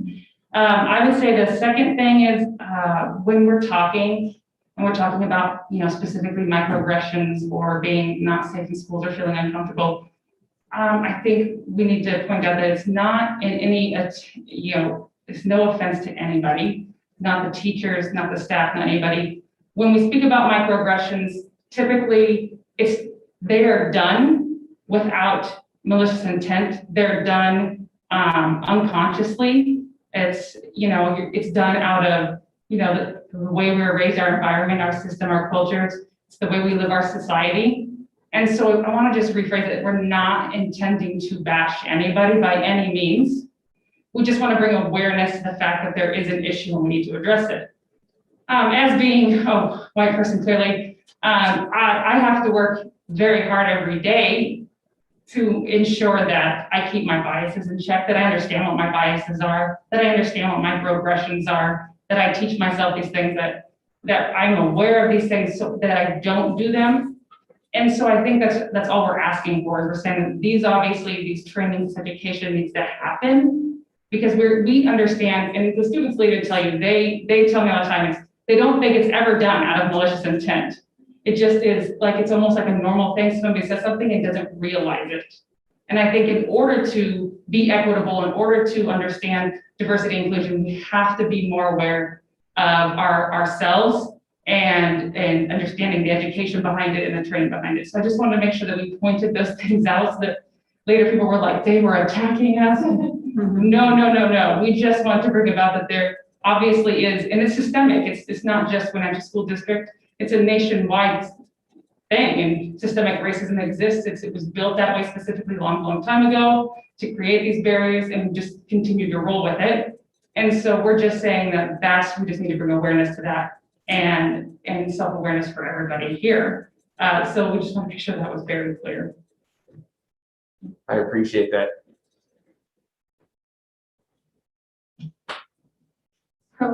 I'm going to resonate with what Ms. Beverly was saying earlier.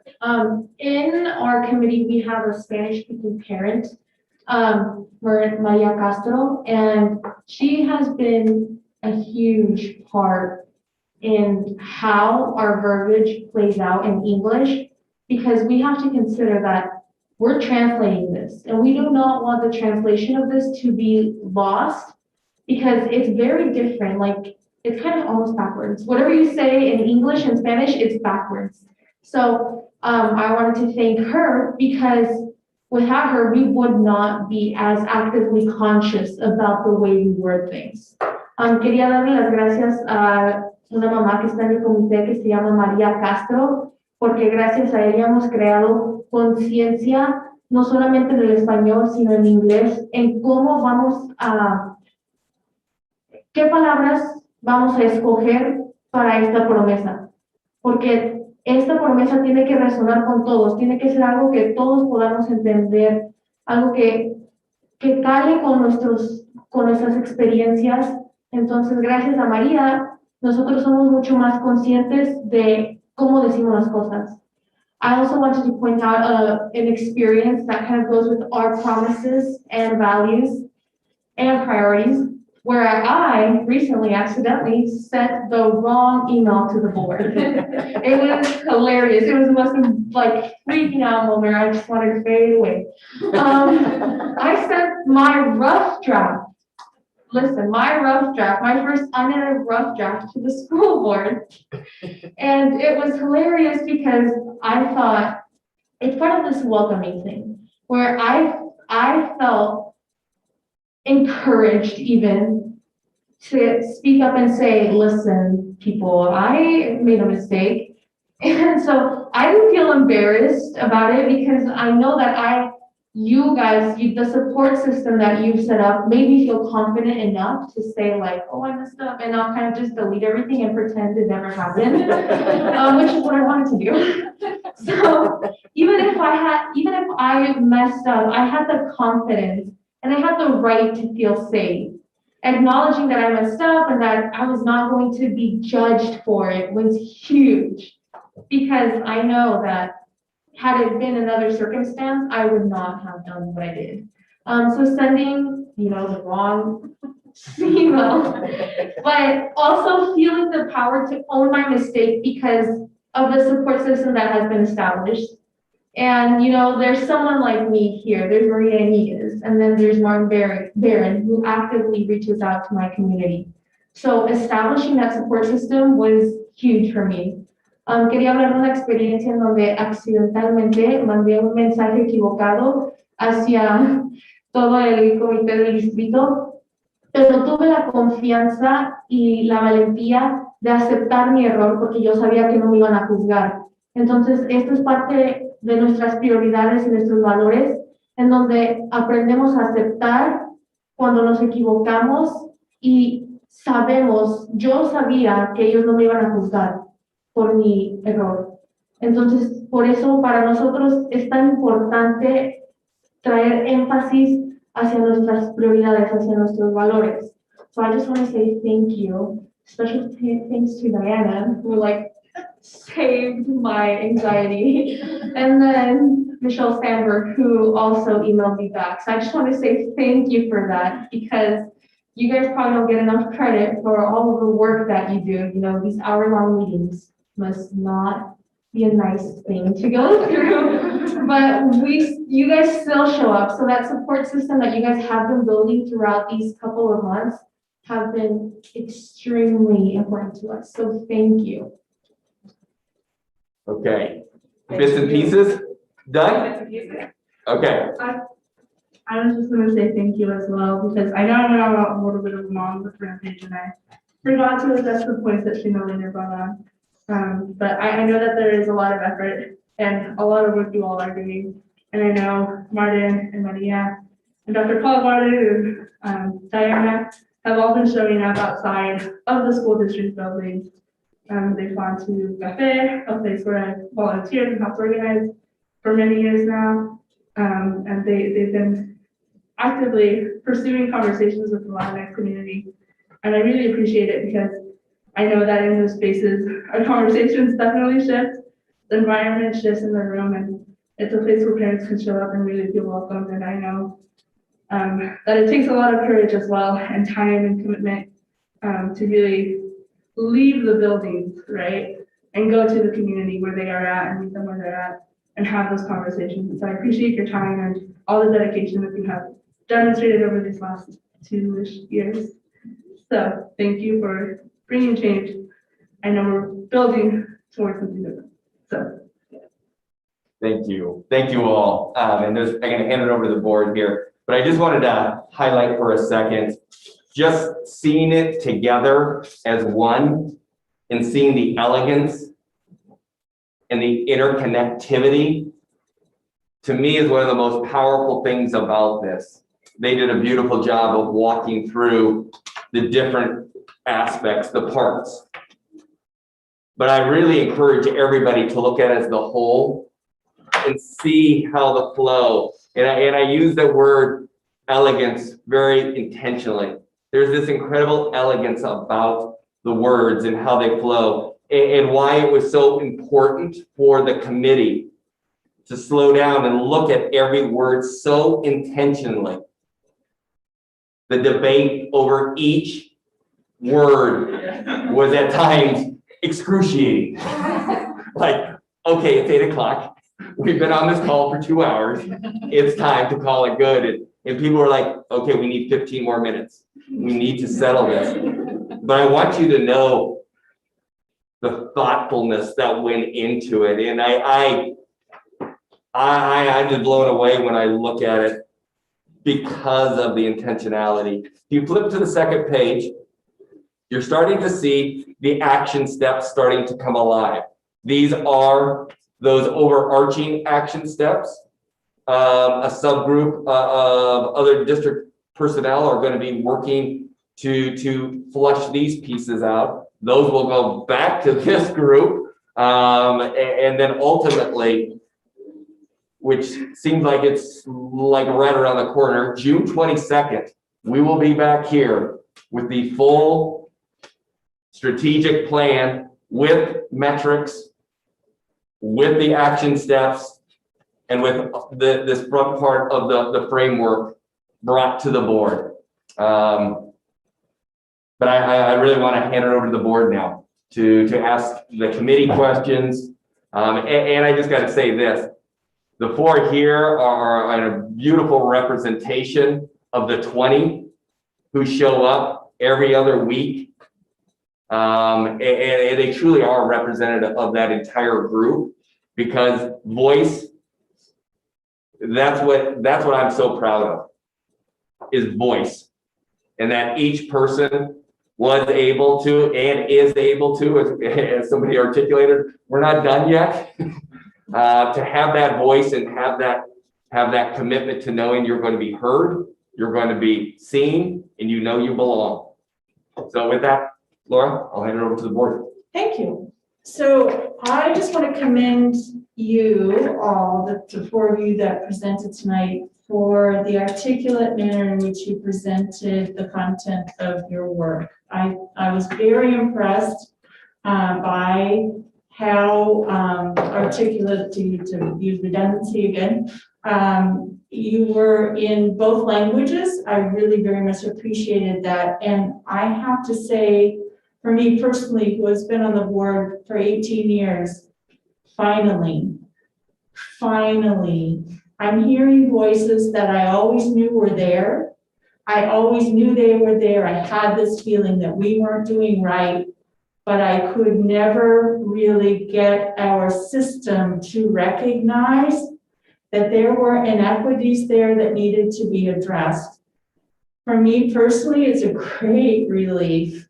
It's a great relief to hear your voices, and I really, really, really look forward to hearing more from more parents in particular, because I do understand that language is an obstacle. And as you saw us fumbling with our translation earlier in the meeting tonight, that is a stumbling block and it is a barrier for us, and can't wait for that to go away. So thank you so much. I'll go next. Thank you. The student voice is super powerful, and to come up here and share your story with, our whole community is just, it's just impressive. Myself being somebody that's been in Lisbeth's shoes or Denali's shoes, you kind of almost go back to that PTSD, because this is something that's real, and it's in Wenatchee, it's in Enumclaw where I was raised. It's happened, it's real, and it's not, our community is not, we're not the only ones with these struggles. But the power of the student voice is just, it's loud, and we're here, we're listening. So I really appreciate that. And then to our board, I think we've all seen the data. but I don't know if I haven't seen it all together being presented by students. And that is very, very powerful. And if the data is not disturbing to you, then we need to go back in and look at it again and with a deeper lens. Because, it's been going on for way too long. Paul at our last meeting mentioned, we can do better. And this is a huge leap in that direction.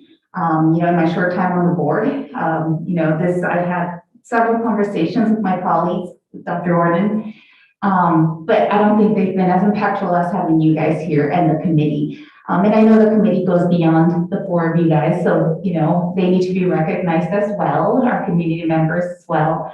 I don't have any questions other than just, I couldn't help but get emotional and choked up listening to the whole presentation. So thank you.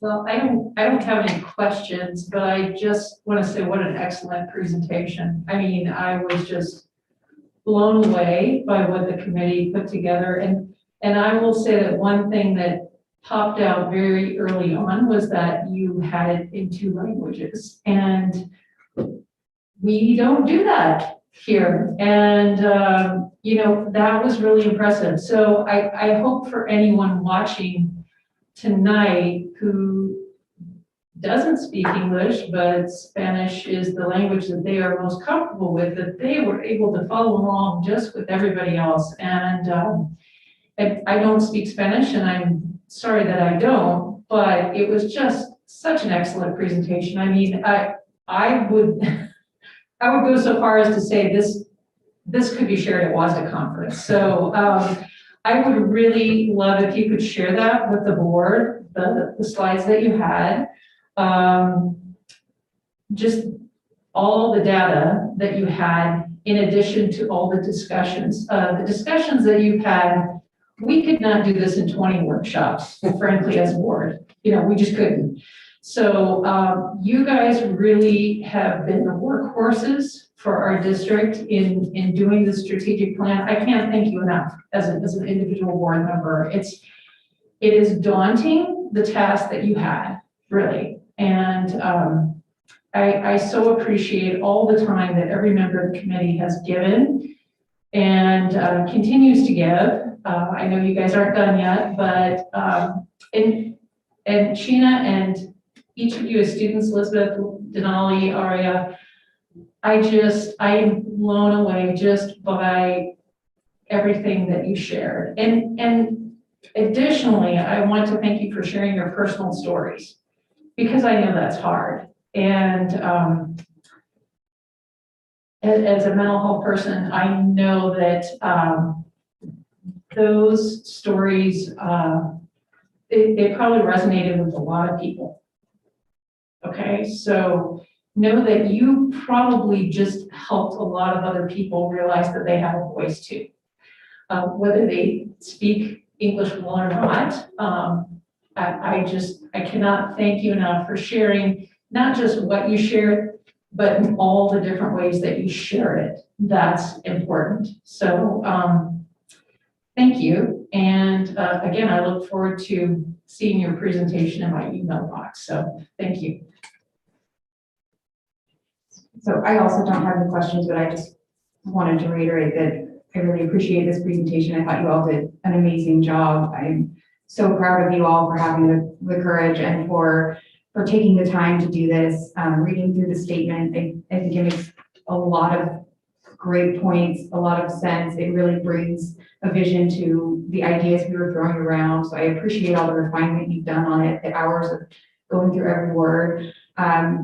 One of the things that has always struck me is why do we need to teach diversity? Isn't it just something we do? So I really like that you changed it to a promise, because I agree that having it being a goal, it's not a goal. It's something that we have to do. And so I really appreciate you turning it into a promise, because I think that's the better fit for it. I also appreciate you sharing your stories. I know that's hard, and it's hard to be so personal. I certainly don't have all the same experiences, but there were things that I relate to in what you shared. When you say your parents are reluctant to speak, concerned about their accents or whatnot. I speak a little Spanish, but I'm also terrified to speak it as well. So it's interesting having these conversations opens that two-way street, and I'm encouraged to see this work that you've all done, and I think it's great to hear it, especially from students, because I have 3 students in the district, and as the parent, I may think I know what's best, but I may think from my experience that I know what's best, but that's not always the case. So it is very, very important that we get that reality check from the community as a whole and from our students especially. So I really do appreciate it. Thank you so much. And I'm going to turn the tables and push you first and congratulate you second. So one of the things I wrote down was what's not working needs solutions. So I'm really glad to see our priority action steps coming next. However, I like the way you changed our words, barriers, and their action-related words. This is a superb diagnosis, and I thank you all for your courage and the depth of your thought. It was just amazing. I do want to throw out a few things that I think are always there when we're looking at what you've been looking at, and I might lose myself a little bit. Attitudes and expectations are formed at kindergarten and when people are very, very young. And it was interesting that we heard a talk about Japanese people sensing shame. And this board listened to indigenous people saying they sensed guilt. Now, the wrongs were done to the Japanese people and the wrongs were done to the indigenous people, but the result was that they felt downgraded, let's say. And so right there at kindergarten, we can form that attitude as Elizabeth talked about, what I can do, what's expected of me. And so I think we talked about indifference, and that's a mirror image of accepting that you take a lot and that's it and you don't change it. One thing I appreciated is the way you dealt with what could be a very defensive subject by pointing out that most of what we're looking at is a failure to understand, is what I would say. And actually, I quoted something recently where somebody said, don't use judgment, use curiosity, and you use curiosity all of it. And that's the way we've got to take it. So get back to action. I think we're going to have a tough time with not being able to do everything immediately. And so let's figure out what we're going to do about that. And, oh, the other thing, Laura, you and I got an indication last night from high school students who wanted to learn how school boards worked and really to teach us what we should be doing, right? In a very nice way. But again, let me look at the note I wrote. I think this came from Sheena. Students experience what it is and what it is not. And it's very difficult for us to really get on the inside. And I'll push back a little bit. Experience it is a good way of communicating what we need to wake up and look at, but that's one step away from finding what's possible to change and what the solutions are. But all of those link together across multiple interfaces. Thank you, everybody who isn't here, as well as those of you who are. And that was great. Thank you. And I do have one more comment about redemption from Denali. I have always hated those fences. I never wanted them in the first place and taught really hard not to get them, and I lost. But I knew there were students that had bad feelings about those fences. I will tell you this, I have been told that the fences aren't going anywhere, and yet I think I bring it up every other Thursday to Dr. Paul Gordon that the fences need to go. I just keep thinking at some point maybe they'll just come take them down, because I don't know what's going to happen if we have a fire and I can't get anybody out of those gates. Yeah. No. I'll get us off the fence conversation for just a second and last. As a superintendent, as somebody who's done this work before, I've never and that's a lot of time. I'm old. I have never been part of a group that was willing to share their honesty and their truth like you heard tonight. we gave Denali in Arlette 24 hours notice because we wanted them to present this information to our administrators last Thursday morning. I love the fact that our board recognized how important the voices are of our students. That literally just gave me goosebumps. But this team, I can't say it enough, how impactful they have been. Diane and I are like, we log in and then we just hold on. We hold on for the ride and see what's coming next. Because of the power of their voices. And really, honestly, wanting to do better for every student, each student. And they heard your words when the board talked about individualized learning. I hope you see that in there in the term each, because they went away from all. We had all over the place early on. And they were so purposeful about, this is about each kid, each student. And they wanted that highlighted. But I could go on and on about this team and the work they did. And as the superintendent, I could not be any more proud of the product that they brought forward to the board and to our community, and the work that they're going to be doing over these next 40 days. And I've already recruited that whole team for another job as we move forward. But I'm really excited, and we promise you this, the entire team will be here on June 22nd, because it's important for that whole team. You've seen now 2 different presentations and 2 different groups of people come forward, but on June 22nd, we're gonna have the entire team here with us to walk you through the Wenatchee School District strategic plan. So with that, incredible gratitude for the 4 of you, but for the entire team, huge gratitude. Thank you. I'd like to say one thing. So I would like to thank Paul Porter, mostly because it's tough what he does, and having to sit through some of those meetings, it can be rather tough as well. And he has to take the brunt of it. But it's been refreshing to have somebody in a position who is willing to be vulnerable. There have been a couple situations in which he has been one way, and then in the end, he's like, look, you know what? I was wrong. You guys were right. You've actually changed my opinion. Let's go with that instead. Or even vulnerable in admitting, that he has to change his standards when it comes to filtering people through a system. How do we filter qualifications, or what do qualifications look like in people?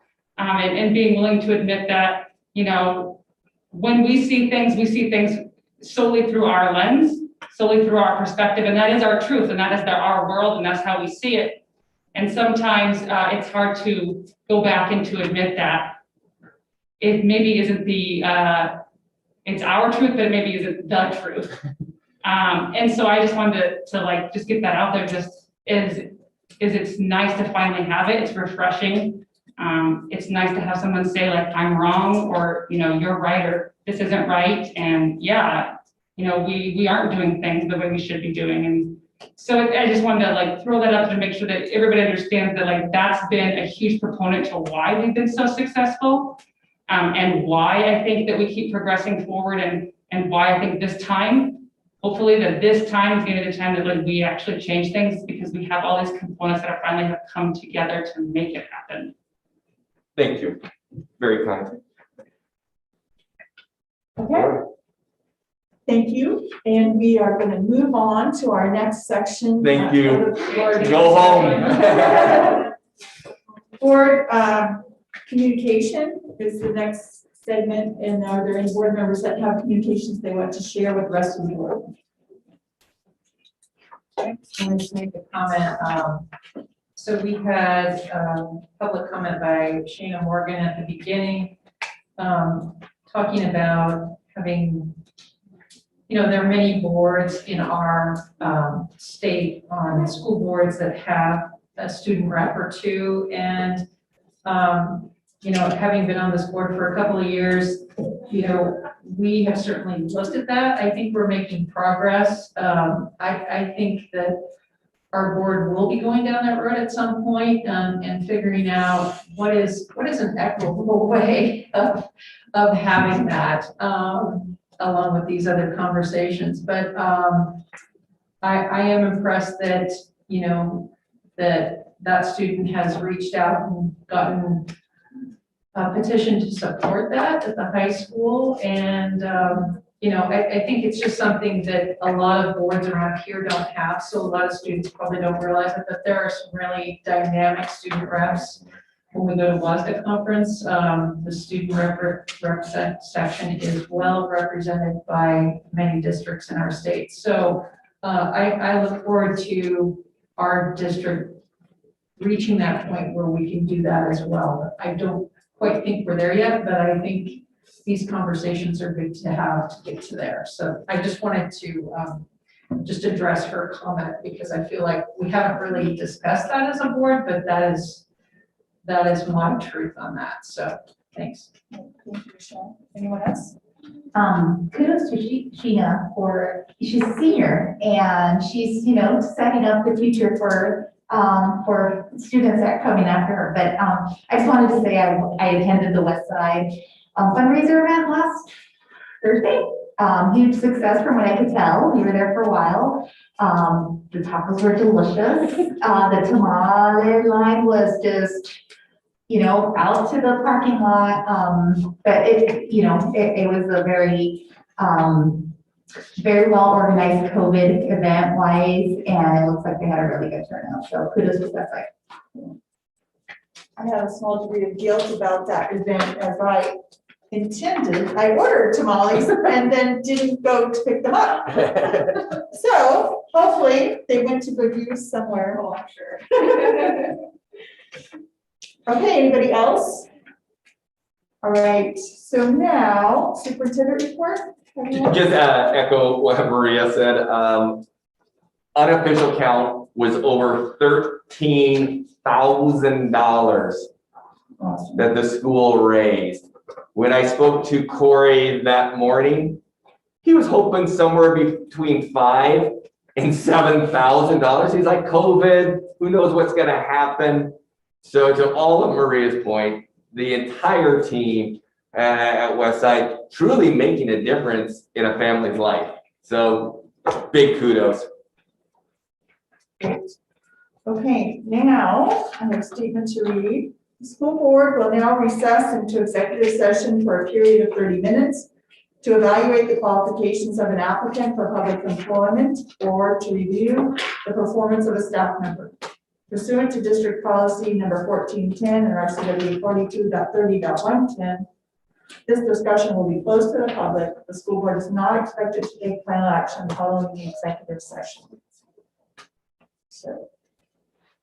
Good night, everybody. And then we can take a break, and then we'll come back in here for it. Okay, sounds good. Is that what it was? No, she just, I was asking for the. Oh.